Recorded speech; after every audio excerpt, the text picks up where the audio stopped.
Espectro autista, das trevas para o entendimento. Por Dantel.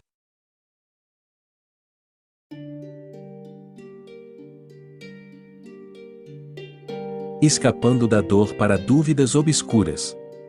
Desde pequeno isolado, explodindo em dúvidas, sem conseguir fixar a atenção no mundo próximo. Perdendo-se em uma busca vazia. Sua mente entre as pessoas, desfocada. Esperança de encontrar algo mais. Mas escuta sentenças agressivas. Anormalidade. Asas brancas debatendo-se.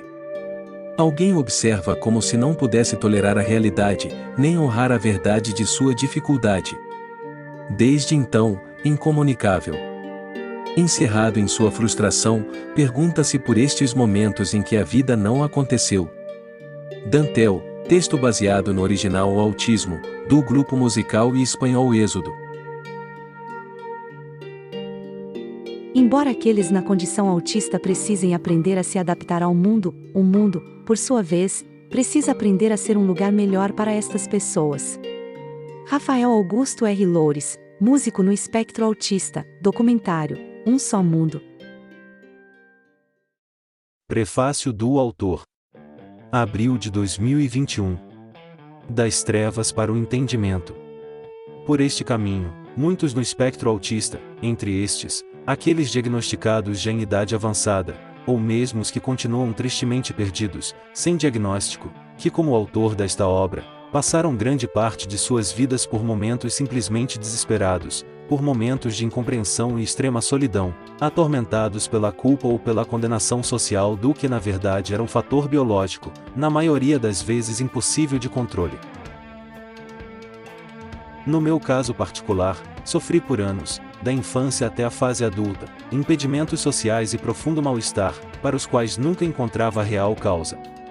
Entre as dificuldades que sempre me acompanharam, destacavam-se desgaste e cansaço anormal diante de tarefas rotineiras do dia a dia, isolamento e pânico social, incompreensão diante das necessidades básicas de relacionamento, de como reagir adequadamente diante das mesmas, sentia desconforto intenso ante interrupções que alterassem padrões e rotinas, principalmente se incluíssem barulhos e ruídos bruscos, altos, ou movimentação intensa de pessoas próximas, com conversas em torno. Tudo isto provocava profundo estresse nervoso, tendo como consequência falhas de memória e confusão mental. Aos 22 anos de idade, obtive aprovação em concurso público estadual, passando a trabalhar na pequena cidade em que sempre morei. Fui designado para o cargo administrativo de uma secretaria de escola, no estado do Rio Grande do Sul. Enquanto empregado, minhas dificuldades, mal-estar e isolamento social foram se intensificando no decorrer dos anos. Inicialmente, tendo recém-ingressado no emprego público, enfrentava dificuldades de comunicação e de atenção no meu trabalho. Ocorrendo-me falhas de memória e desorientação mental, esquecia-me de muitas tarefas que me eram entregues, ou vinha cometer demasiados erros na documentação escolar. Sem que houvesse uma clara compreensão do motivo de meu comportamento e de minha desorientação, fui repreendido várias vezes no meu trabalho, mas apesar de me esforçar, não conseguia melhorar.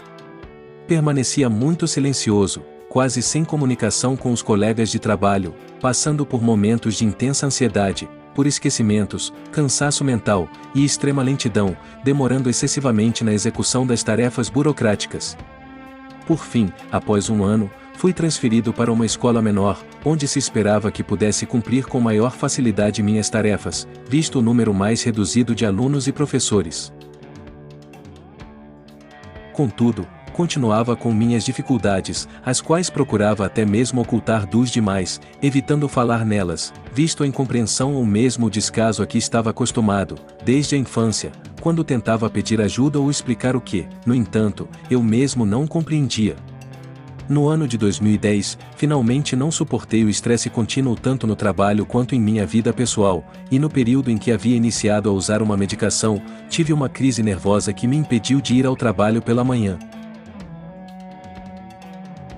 Levantava-me da cama, mas perdia as forças e voltava a me deitar, sentindo tremores pelo corpo todo. Desde então, passei um ano em licença-saúde, sem ir ao trabalho, podendo movimentar-me apenas muito lentamente, além de sentir extremo esgotamento físico. Um barulho maior ou repentino já me deixava ansioso e mentalmente perturbado. Fui liberado para retornar ao trabalho em 2011. No entanto, prosseguia sentindo mal-estar, dificuldades em me comunicar e em realizar as tarefas no ambiente de trabalho. No ano de 2014, já era com muita dificuldade que suportava o ambiente de trabalho, e embora ninguém parecesse notar, eu piorava cada vez mais. Foi quando um amigo me contou o motivo de minhas dificuldades. Em suas palavras, conforme a sua esposa havia descoberto, pesquisando na internet, eu teria um tipo de autismo chamado Síndrome de Asperger, ou ainda, conforme outra pronúncia também utilizada, Síndrome de Asperger. A princípio, eu mesmo não dei muito crédito. Mas depois, como me sentia cada vez pior no dia a dia, principalmente no trabalho, resolvi pesquisar por mim mesmo se aquilo fazia algum sentido. Surpreendentemente, descobri que os sintomas da Síndrome de Asperger se encaixavam com o que eu próprio vivenciava por anos. Procurei um especialista no assunto, marquei uma consulta e viajei à cidade de Porto Alegre para encontrar o Dr. Ricardo Halper. Seguiram-se alguns meses de terapia cognitivo-comportamental, em Santa Maria, e após nova consulta com o Dr. Halper, obtive o meu diagnóstico, o transtorno do espectro autista, TEA, de alta funcionalidade, a Síndrome de Asperger, como também era conhecido. Finalmente, eu havia descoberto porque minha vida parecia não avançar e nada dar certo desde a minha adolescência. Agora me vinha a esperança que isto pudesse mudar, que pudesse finalmente melhorar minha qualidade de vida dali em diante. Embora já tivesse perdido um tempo precioso. Era início de 2015 e eu tinha 43 anos de idade.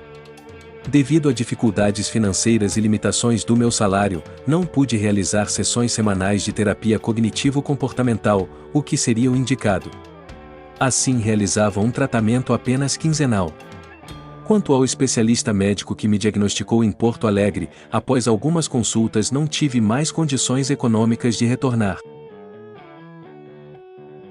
Alguns médicos que procurei, entre psiquiatras e neurologistas mais próximos de minha cidade, todos demonstraram imenso desconhecimento sobre o espectro autista de alta funcionalidade ou Síndrome de Asperger. O motivo disto ficará muito claro no decorrer deste livro. Necessitando do meu tratamento de forma mais completa, usei minhas últimas economias para contratar um advogado. O objetivo era que meu plano de saúde estadual auxiliasse com os gastos do meu tratamento. Contudo, após a apresentação à Justiça de laudo médico, afirmando que o tratamento era decisivo para que eu conseguisse conviver socialmente, realizar as tarefas no trabalho e controlar a ansiedade.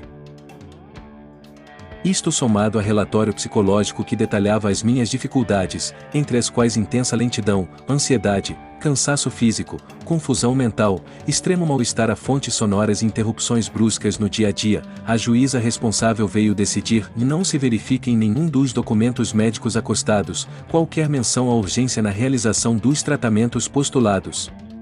Assim, passei mais de 3 anos aguardando que o processo judicial chegasse a uma conclusão.